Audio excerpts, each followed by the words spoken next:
गावाकडे आलो आणि नांदेडच्या गार्डनला गेलो नाही असं होणारच नाही. पिल्लूचं नेहमी असतं की मला नांदेडच्या गार्डनला जायचं आहे. त्याच्यामुळेच गावाकडून नांदेडला जाण्याचा प्रवास ऑटोने सुरू झाला आणि पहिले रंजुताईकडे गेले, कारण का तिथे थांबून मग संध्याकाळी आम्हाला जायचं होतं गार्डनला. 4 वाजता ओपन होतं गार्डन, पण दुपारी असा पाऊस सुरू झाला आणि या दोघांनी ते पण एन्जॉय केला. लहान मुलं काहीशी छोट्या छोट्या गोष्टींमध्ये आनंद घेतात.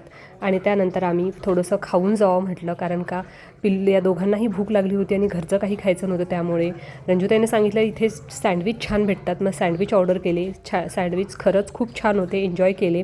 गार्डनच्या एकदम अपोजिटलाच समोरच हे आहे, तिथे छान सँडविचेस भेटतात. मग ह्या दोघांनी राईड्स घेतल्या, छान सगळं एन्जॉय केलं. सगळंच त्यांना खेळायचं होतं. खरंच 2 तास त्यांनी सगळं केलं. अक्षरशः 9:30ला जोपर्यंत लाईट बंद होत नाही तोपर्यंत हे खेळले आणि नंतर आम्ही निघालो घरी. आणि म्हणजे सगळं त्यांना टच करायचं होतं. आजकालच्या मुलांकडे एवढी एनर्जी आहे, बापरे. मलाच वाटत होतं तुमचे पाय दुखतील रे बाबा, कमी खेळा, पण त्यांना सगळं खेळायचं होतं आणि खूप एन्जॉय केला आम्ही. तुम्ही पण नांदेडचे आहात का, मला नक्की कमेंट करू.